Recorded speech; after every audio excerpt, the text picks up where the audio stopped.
Someone we can't hear. Hello, can you guys hear me? Sorry about that. Now we can, mate. Now All right.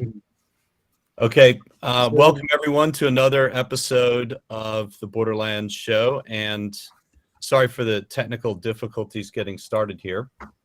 I just wanted to welcome you, Dave and Glenn, back to the show. And today the big topic is the Russian military effort.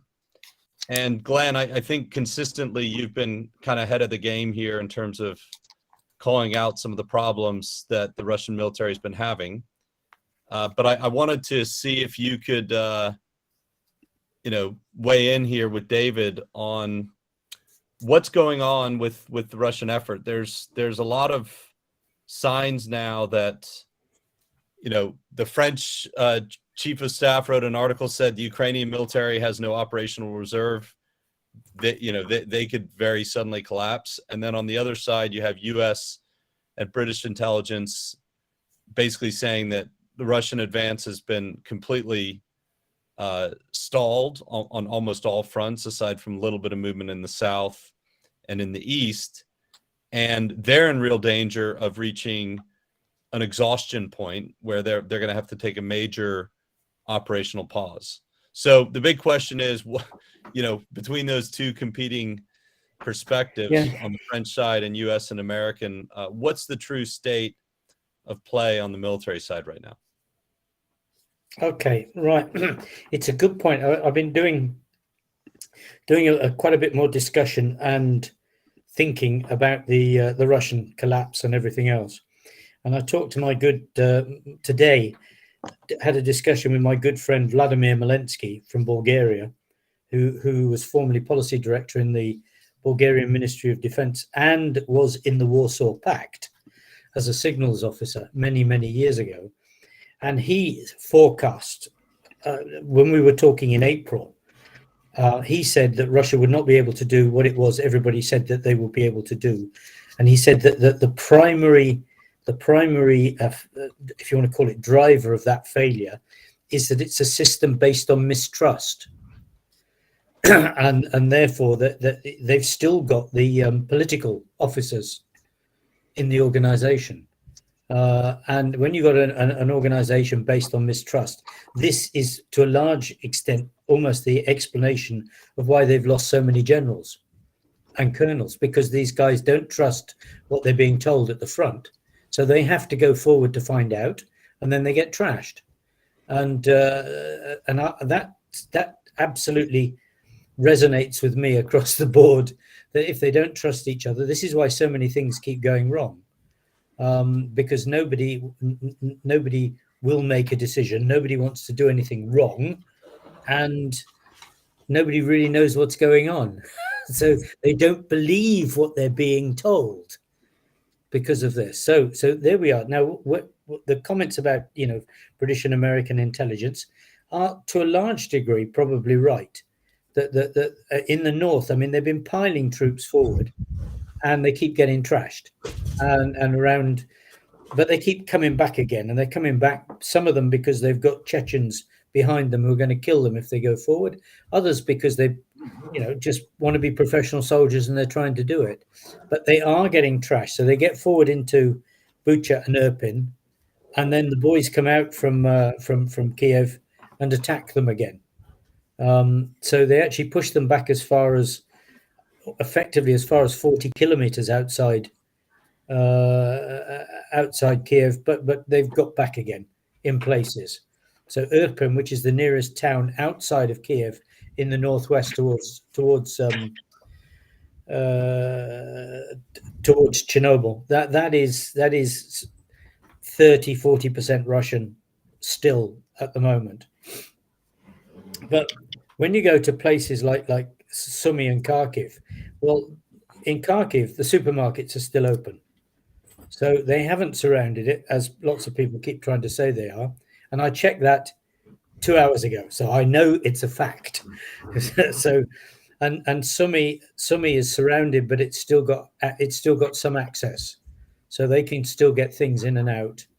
Although in the Sumy area, it's still a bit bitty where troops are, where troops aren't, that sort of thing. When you go down south now, the boys on the old Donbas front line are taking a hammering. Yeah. And they're taking a hammering because they've been stacking ammunition and shit in the Donbas for the last 5 or 6 years on the, to get a breakthrough. I mean, they haven't made a breakthrough, but they have got through in several areas, because that is a seriously long piece of battlefield there. So they've got through in several places into towns, towns that are effectively behind the trench lines. And I don't know what's going to happen there at all. I mean, one comment to me earlier was that maybe they've got to withdraw. I don't know whether they can withdraw, whether they're going to hang on to the death. When you go down south then to Mariupol is surrounded and is separated from the rest of Ukraine in terms of battle. And Azov Battalion and the Marines are fighting extremely well there, and taking and the score of the ratio of kill is probably 1 to 10, if not even higher. But Mariupol is running out of food. It's running out of everything, and there's still lots and lots of people in there, even though they've had two or three attempts of people driving away in chains of cars in the last couple of days, under fire. I would add, under fire. There's still a lot of people in there who, of course, haven't got cars. Little old ladies, people with cats that won't leave them, and this sort of stuff. So Mariupol is in a serious state. The Russian troops that came out of Crimea seem to have, apart from those that have gone across to try and get into Mariupol, seem to have worn themselves out to a degree. So they've reached a line, and they're not sort of pushing forward much from that line. When they do go forward, they get attacked, and they don't seem to be overly enthusiastic about pushing north much. Possibly because of the rations, the Eat by 2015 rations. Possibly also because I think that actually where they've got to is where they wanted to get to. Now I'm going to make a statement there that actually that they've added this extra chunk from Crimea across to the Donbas, and I think that they didn't want to go much further than that. That they've actually got, Putin has got what he wants there, and may well then go for sort of a peace deal on that sort of piece of land, and then rebuild trench lines, and create a new front line that runs right past the entrance of the two entrances to Crimea. Mm-hmm. The final bit is, of course, is Nikolaev and Odessa, and at the moment they don't seem to be able to push past it. The Odessa is extremely strongly held. They're still waiting for this naval brigade to attack, but frankly, if the naval brigade gets too close, they're going to get shelled out of the water. So, because there's a brigade there waiting for them to come with guns. So that's where we are at the moment on the Russian. Now, on the Ukrainian side, it would appear that what the French did you say chief of staff or? Yeah, I think it was it was senior military officer French. I think it might have been their chief of staff or. Okay, I mean, I think that his comment may well be quite close to the truth. But what they are doing, of course, is building all these territorial battalions and brigades of just men with rifles. But the fighting combat power of those in most places is going to be pretty low. But if they come up on a man-to-man level, in other words, if there's forests and there's buildings and there's everything else, and it's one Ukrainian against those Russians, the Ukrainians are going to win because they're more mature. In the main, they're more mature. and they've got more sense than the Russian boys. So Yeah. there's all to play for with those things in certain places. What they may not be able to do is any strategic movement or operational movement. The question is, at what stage does Russia pull the plug from trying to get into Lviv and trying to get into Kharkiv? And the answer to that is I have no idea at all. They still keep sort of pushing forward to try and encircle Lviv, and it seems to be that Lviv is the almost like the red herring in some ways, that the south is where they've made the ground. They've already got massive gains in the south. It'll be interesting to see whether they can actually get any further forward in Kiev.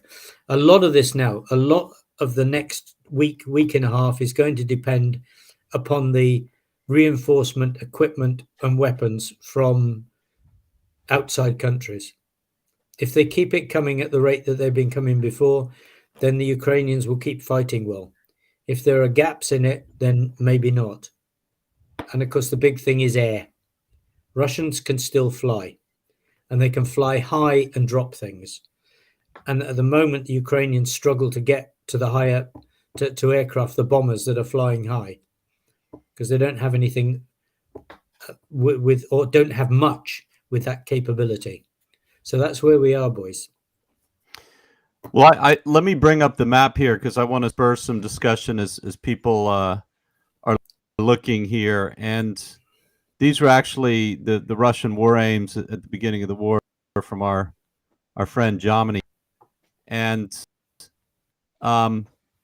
they've assessed that Kiev is the decisive point here, the number one strategic objective.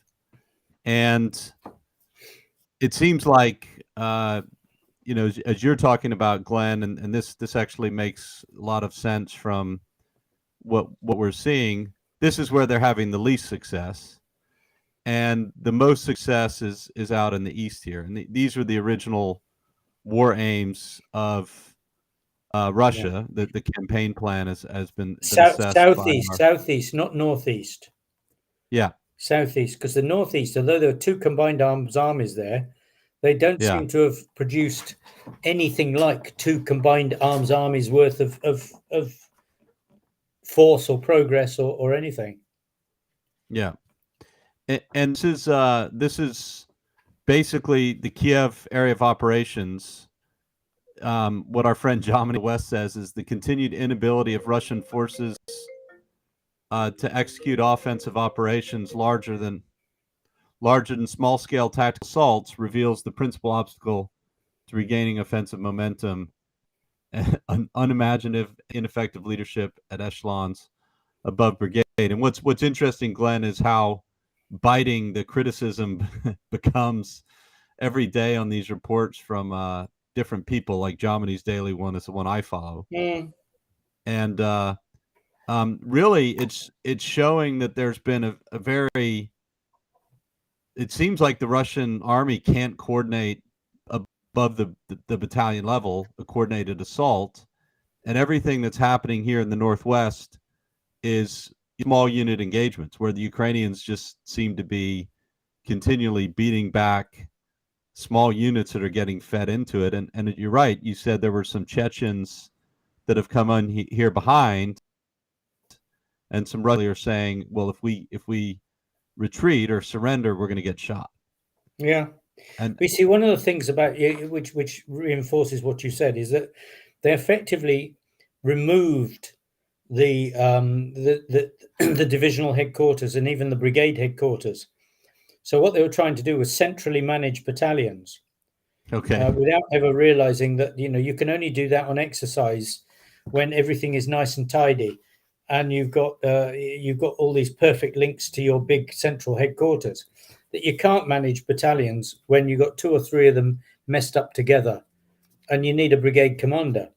And if you get rid of the brigade commander level, but you don't have the brigade commander level, then there's no coordination and there's no sense there.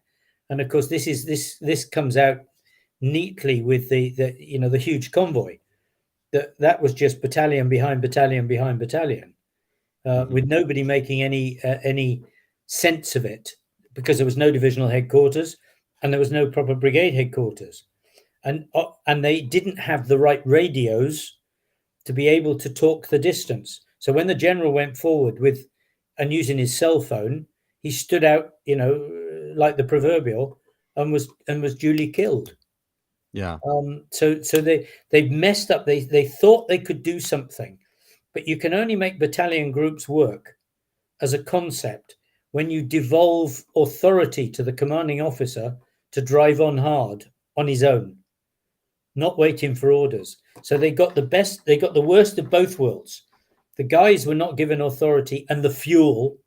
They weren't given the fuel and the food to do a deep attack, so they couldn't.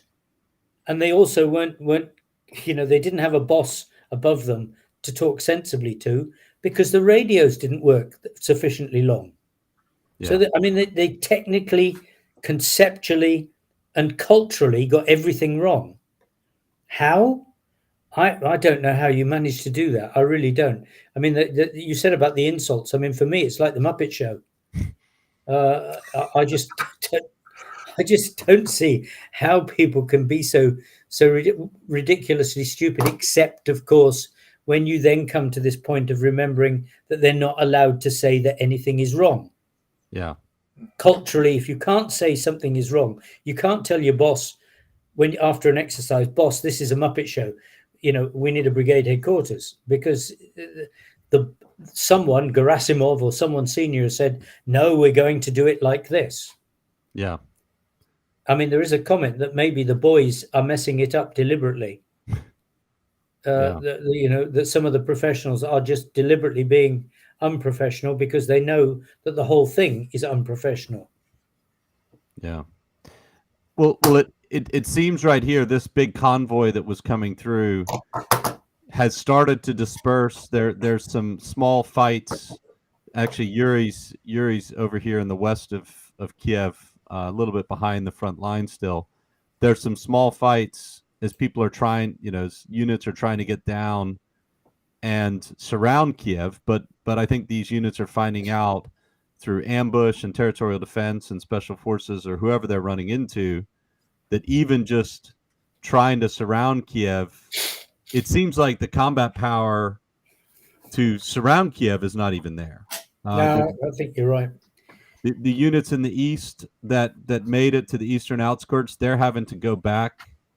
According to the next slide here, they're having to go back and secure their supply lines in the east because they haven't conquered Sumy and gotten through that area. And that's what our old friend Jomini says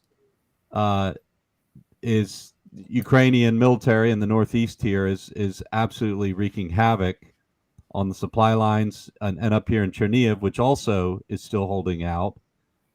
They're not able to effectively resupply the units that are trying to pressure Kiev onto the east. And this is basically the most dangerous area for the Russian military and the most opportunistic area for the Ukrainian military, because the Russians just have not been able to secure this territory, and their supply lines are long, and they're constantly getting pushed. They don't have rail junctions in here, and that's why surrounding Kiev on the east looks like it's untenable with the current combat power. So, Dave, what are you hearing and reading on the situation overall from this side? Yeah, not significantly different. I just want to jump in and comment on some of the things that you and Glenn were talking about. Now, go back to that trust and the way Russia tried to fight this, and still trying to delegate control, requires trust.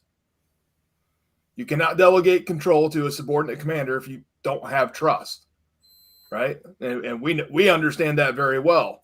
And the American Army, the British Army, that's not a problem. We have inherent trust in our subordinate commanders, our subordinate leaders, to execute within my intent. So just starting us off with disparate BTGs out there attempting to prosecute a war when there's a lack of trust, when I'm really unable to delegate control, and cutting out echelons of command is going to wreak havoc. If you remember early part of this century, the U.S. Army did something not incredibly dissimilar when we came up with the concept of units of action and units of employment, right? Remember this thing, and we've gone away from it because we realized that you lose your ability to command and control forces at the operational level when you do that. When you push everything down to the lowest level, you lose your ability to synchronize at the operational level. And I think what we have here is something in between there. Probably a little bit easier to work in the U.S. Army and the British Army, but even in the U.S. Army, we realized this is not a tenable force structure and command and control structure for the Army. We need to bring it back and look at how we distribute command and control in the Army. And I think that's come back and it's been right-sided to some degree. At the tactical level, we know at the tactical level that maturity, morale, and motivation can turn the tide of an engagement or a battle. And that hits on the Russian side and the Ukrainian side of this, right? And you see why at the tactical level there are significant victories in engagements and battles in the Ukrainian side. Where we don't see that in the Southeast predominantly, it's because Russia is able to apply overwhelming combat power, utilize where they have established depots and caches of classes supply over the past almost decade, right? That enables an offensive operation, an offensive campaign in the Southeast, and it's working its way along the coast, and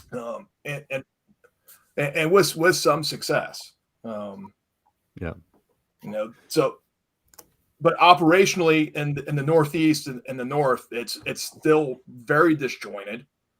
The span of control at the Army level and strategically is broken up there, and I think that's why you're seeing a lot of problems. We don't have problems. Russia has problems.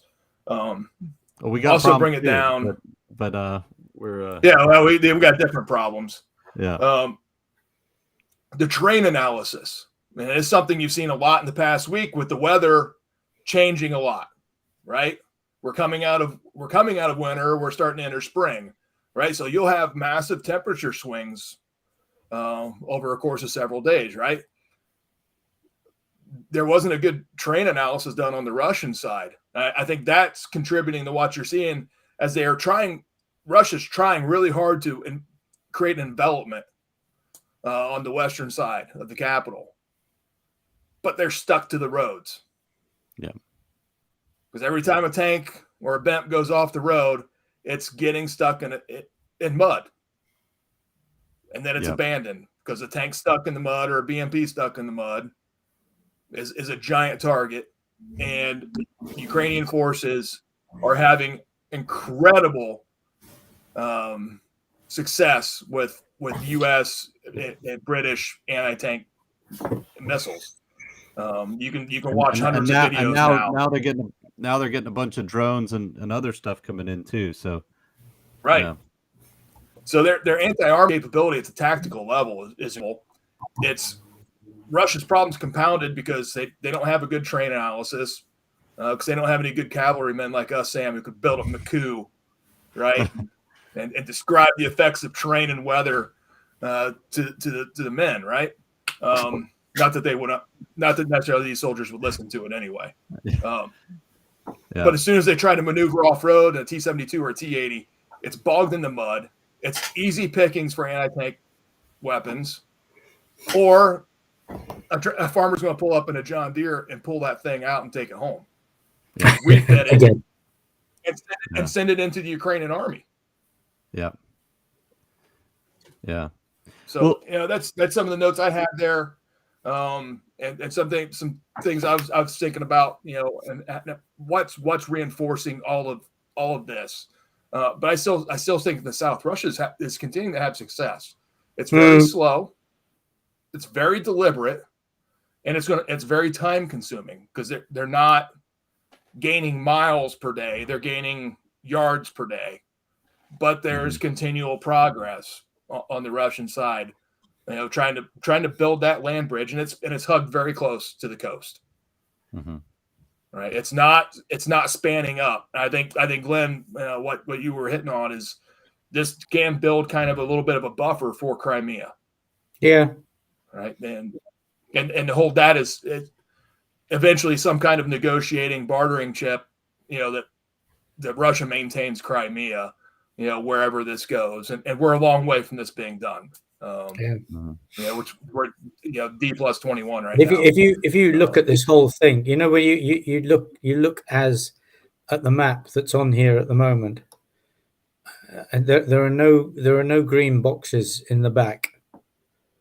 Yeah, everything's on the front line. Everything is on the front line.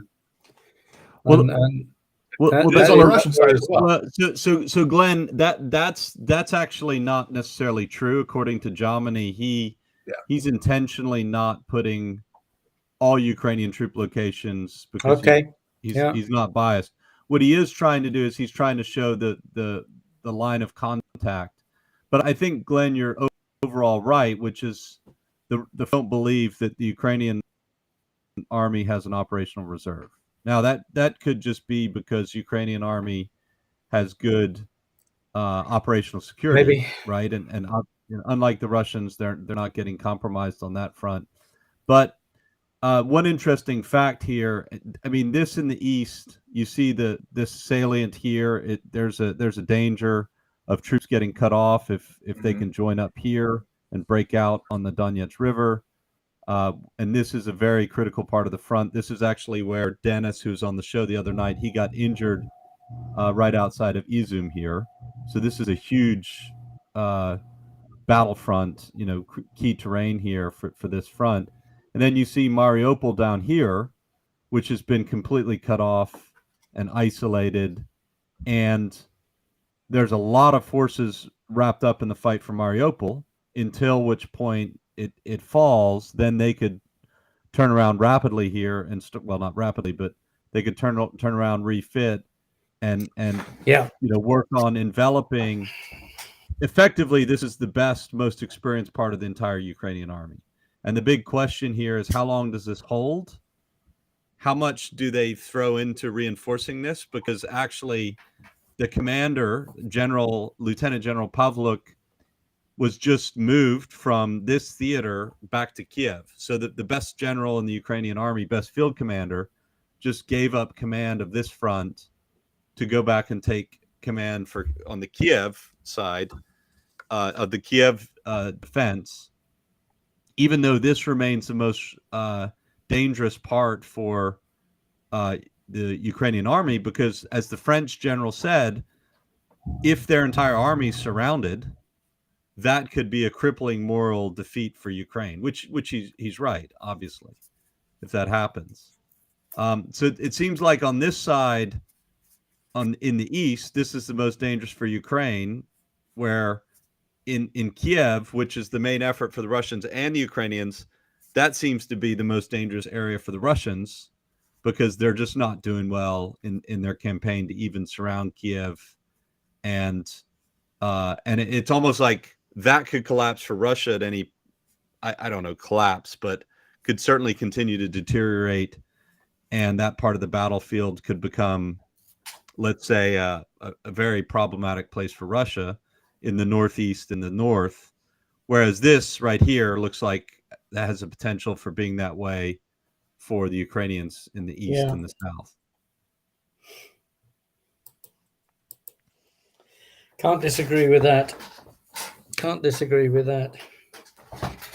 So in the south here, as we go, there's a little bit more. I'll just go back here. There's a The little back bit one, more, yeah.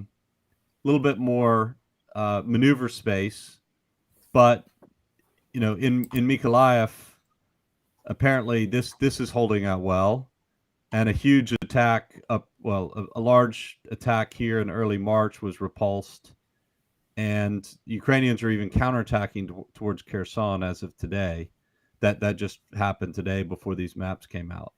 So this, and then there's attacks up towards Kryvyi Rih, which is President Zelensky's hometown. My fiance also, her family's from here. So this is an attempt to envelop Dnipro and Zaporozhye from the western side of the river. So there is a lot of danger, but also opportunity on this side for both forces.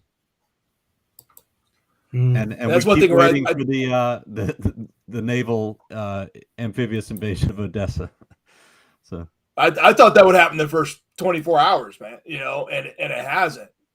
3 weeks later, I was looking at Dnipro earlier and into the capabilities in the city, and that's something that Russia is really they really want that city. Dnipro, sure. That's a major rail hub that brings rail lines that come in, right? And that would really boost Russian logistics. Mm-hmm. And really enable. If they got Dnipro, they can almost go anywhere. Well, if they get Dnipro, the Ukrainian army in the east has a real danger being surrounded, and unless they get out of that pocket and collapse all the way back towards probably towards Poltava and Kiev, that could be really dangerous for the Ukrainian army. So it's definitely definitely a very, let's call it, fluid situation across the battlefront. So Glenn, in about the last 10 minutes here, I just wanted to discuss with you and Dave, Michael Kaufman from Center for CNAS, I think the top analyst on Russian military, and Rob Lee, they've both basically been saying they don't see how Russia can accomplish their initial strategic objectives, which was basically regime change. That seems to be out the window, and now there's Russian-Ukrainian peace talks, which both sides say are moving somewhere, where they're talking about maybe status quo before the war, and some kind of enforced or agreed upon neutrality security arrangement for Ukraine, where they promise not to join NATO, but there's some level of demilitarization as Russia wants it. Both sides are obviously talking about what they want and what they would agree to, and the Ukrainian presidential advisor saying, don't listen to what the media is saying is in the agreement, because they say we're only going to agree to complete deoccupation of Ukraine, and then we'll talk about some kind of neutrality where there's security guarantees. So America, UK, Turkey would pledge to guarantee, legally binding this time, Ukrainians' sovereignty, right? Ukrainian territorial sovereignty. And you put an interesting comment here today, Glenn, that this is just a stalling tactic on the Russian side, allowing them to rest and refit. I'm getting the sense right now that the Ukrainian military and political leadership really thinks they can actually get most of their strategic aims in the next 2 weeks. Where do you see this going in the next 2 weeks, Glenn, in terms of because both sides obviously still believe they have some advantages to press. Which side do you think is more desperate on the negotiation side? Well, I think you got to separate. I think you got to separate out the government of Ukraine from the society, because I'm not. Personally, I'm not yet convinced that the government, the government of Ukraine, the president's team are as strong for fighting all the way through as society is. And I just don't see. I know Zelensky says things, but the fact that nothing is coming out of the talks and nobody's being straight with society worries me. And it worries me with the people that are there, because, you know, my feeling about something like Zelensky is always that, you know, anybody who suddenly has a conversion on the road to Damascus, I'm always a little bit wary of, which he did. You know, like the war started and then suddenly became the great Zelensky. And I'm not just saying that for myself, because you can read it on Facebook, and there are hundreds and hundreds and hundreds who are saying exactly the same, that they're unsure that the government is actually as strongly for fighting this to the death as they are. So you've got that side on the Ukrainian thing, is that you know, the boys who are fighting don't want to give in. You know, you talk to any of my friends in Kharkiv or in Lviv or somewhere like this. They're not about to want to lose this. Mm-hmm. The Russians, however, the soldiers will be quite happy to lose, pack up and go home. No question about that. And some of them are already doing that. Yeah. And they don't want to be pushed too hard. They'll fight when they have to fight. And if they don't have to fight, then they'll be wary of getting themselves killed, because they want to go home. There's no reason for them being here. Many of them know this now, especially in places like Kherson, which is why they've had to bring in administration to take over, because the soldiers don't want to do it. They don't want to face up to 20, 30,000 people walking at them, because they know that if they start to shoot, they're dead. They just don't have enough of them to hold down that population. So there's all these things on that side for the Russians. But if you saw Putin's speech today on television, yeah, he's doubling down.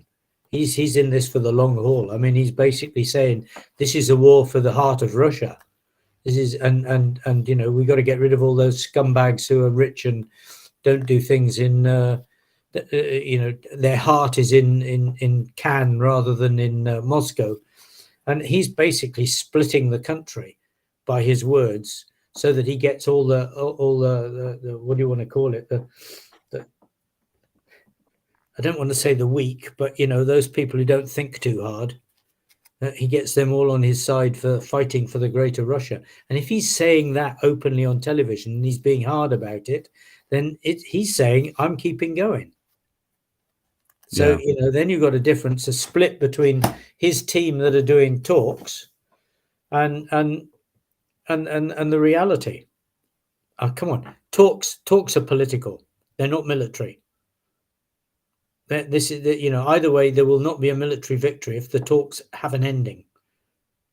And if there's no military victory, the war continues. The war will go on in some way, shape, or form. That either Russia will come back in 3 years, 2 years, or 3 years, as they've done in other countries, or the Ukrainian society will just say, hard luck, Zelensky, we're keeping going. But then that's difficult, because do they then keep the backing of the international community?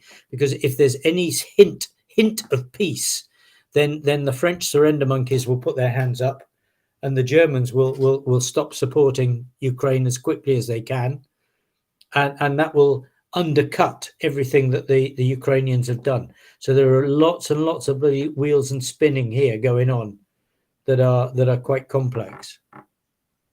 Yeah. That's the legitimacy, right? Right now, Ukraine has legitimacy. Yeah, Strategic absolutely. legitimacy. In everything, politically, militarily, territorial defense forces, everything is legitimate to the international community for Ukraine. Yeah. Minus Russia and its proxies. Yeah. And they don't count. Russia has no international legitimacy in the invasion. And that's really, really critical point, is who are the negotiators? What is their angle? What issues are they negotiating? Yeah. And what's the bottom line that they're going to agree to? I Because don't think you always go in asking big, but you have something that is your baseline that this is what I will accept. but As long as I but get I this, don't I'm think going to agree. I don't think it's safe for either side to be doing this without clarity into the public. Because if society doesn't want this, it won't happen. No matter what they say. It's not legitimate. It's not legitimate. It doesn't Domestically. have the legitimacy, and that is my concern. Is that the Ukrainian negotiators don't have legitimacy with society.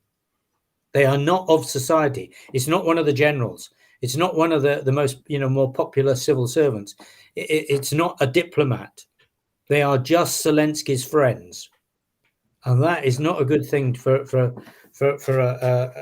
a country at war. To have one group of friends doing your negotiation for you. No legitimacy from the country. That's a good point, David. Good point. Yeah, I think one of the things we're seeing here right now is war is ultimately a political game, right? And it's politics by other means. And the Russian forces that have been sent in clearly can accomplish the original objective, which is surrounding Kiev. Yeah. Let alone, they may be able to try and surround Kiev and batter it to force negotiations. But I think everyone realizes, and probably even the Russians now, that they don't have the combat power to take Kiev. Maybe to try and surround it and batter it. But even then, it looks like the Ukrainian forces around Kiev, with the new general coming in, they're obviously focusing on the fight for the capital as it's the center of gravity politically, culturally, and things like that. But also, I think what we're seeing is the Russian military is getting some critical territory that they could use as bargaining chips to keep or to hold out in exchange for getting some of their goals. In Donbass, taking over the entire province of Donetsk and Lugansk is probably one of their key goals for consolidating. Yeah. Because if Putin is going to negotiate, because the army, I think it's clear in the next 10 to 14 days that the Russian army will be completely spent, the initial force, logistically, maintenance-wise, manpower fatigue. They're going to be exhausted if they aren't already. And Putin has a decision to make. Keep fighting, or in the next 10 to 14 days, can he go away with something that he can sell as a victory to his people without, as you say, Glenn and Dave, will the Ukrainian people, specifically the soldiers who are fighting, accept a Ukrainian peace deal where they accede to some Russian demands like independence for Lugansk and Donetsk, or even recognition of Crimea, or some of the things that Russians surely want to get out of a peace deal. So that's really, I think, the very interesting thing going into the next 10 to 14 days is, does the peace process happen, or is this Putin stalling for time to replenish his forces, draw in forces from, there's a bunch of new privates that are to get ushered into the Russian army on the 1st of April. They can stop the current privates from going home, the conscripts. There's people they can bring in from Ossetia, Georgia, all kinds of places. They're scraping the bottom of the barrel. That 40,000 Syrian troops apparently are volunteering to come over. There's one thing we haven't mentioned was that on current plans, it is that if there's a peace agreement, it'll be signed by Lavrov, not by Putin. And frankly, anything that's signed by Lavrov is toilet paper, because he's a liar. He only lies, and therefore he'll sign away anything and then carry on as though that wasn't signed. So I think this is there's a clarity there that either this is signed by Putin himself or it's not a peace deal. Yeah. Yeah, no, this has to be signed between the two presidents, and I think that's a minimal. Minimal. Yeah, Not signed between Reznikov and Lavrov. That's no peace deal. yeah, or Kubela and Lavrov, the two foreign ministers. That's not going to work. So Glenn, what's your sense in the next 10 to 14 days? Do you see a peace deal being a way out of this for Russia? Do you see it as a stalling tactic? No, I see it being a way out of this for Zelensky. Not for Russia, but my concern is that there are still wheels within wheels within wheels that we don't know about on this, and there are agreements, with oligarchs and other things that we don't know about. Yeah. Nothing in Ukraine is as it seems, ever, and therefore I am deeply suspicious about the whole thing, based upon everything that I've seen in the last 10 years. Well, Glenn, this is an interesting point we brought up in the last show with the veterans, Yuri and Dennis. I said, what do you demand of your government? What do you believe should be different as a result of this war? And I think that the military veterans that will emerge from this conflict, and everyone's going to be a veteran. They've all done something, volunteering, territorial defense. Everyone who's stayed in the country, and even those who are outside of the country volunteering and contributing from outside. I think Ukrainian society is going to demand their government doesn't sell them out on this peace deal. And I think certainly at the end of the conflict, they're certainly going to demand, a huge amount of reform from whatever politician is leading them out of the war, whether it's Zelensky, he survives, he gets reelected. Yeah. It's going to be a completely different society. I'm very interested to see, though, what does President Zelensky do with the mandate that he has, a popular mandate, and how quickly can he lose that if he gives up? If he goes the wrong way. Farm. Yeah. Good question. On that note, sir, we should finish. Yeah. All right. Well, Dave, Glenn, really appreciate you guys coming in and going through it. It's been a slow week compared to the first few weeks, and we'll come back next week the same time and really try and get into the situation weekly about what's going on, and we'll have to revisit this because I think General Hodges said 10 days. He did. He gives the Russian army 10 days to last. Another analyst said, I forget who they said, that the Russian army is exhausted in the next 2 weeks. We should see them come to terms. And there's even a possibility that Ukrainian military could start a counteroffensive in the next 2 weeks that start driving them out. I think you've got to remember, when people talk about these things, just remember the North African battles. Yeah. Right. All the way across to Egypt, all the way back again. All the way across to Egypt, all the way back again. Okay. An exhausted German army all the way across to Egypt. So I think that we need to be mindful of the fact that these things don't go as you're expecting it. And we could easily see a complete change in this that we're not expecting. Because these things happen, I mean, if one of the brigades breaks somewhere, one of the Ukrainian brigades breaks somewhere, and there's a big hole, then what happens then? So I think we've got to be mindful that it may not go the way we're looking at. History has a way of twisting war that we can't anticipate. So I think we need to work. We need to just watch it as closely as possible, especially watching Putin as closely as possible. Or what is it he's thinking of doing? Because he's still got chemical and nuclear up his sleeve. Yes. Yeah. And lots of it. Amongst other things. Yeah. Right. And he's been laying the groundwork for that by correct accusing the Americans of funding that. Yeah. All right. Well, Glenn, Dave, thanks for this weekly update on the state of play on the military side, and look forward to joining you again next Thursday for the same. We'll make it a weekly tradition, and I know a lot of people really enjoy both of your perspectives and on what's going on, and really would love to revisit this in a week. We'll know. We'll know a bit these more. predictions. We'll know a bit more. Yeah. Okay. All right. Well, thanks much. everyone for joining Thank for you. another episode of Borderlands Stories from Ukraine.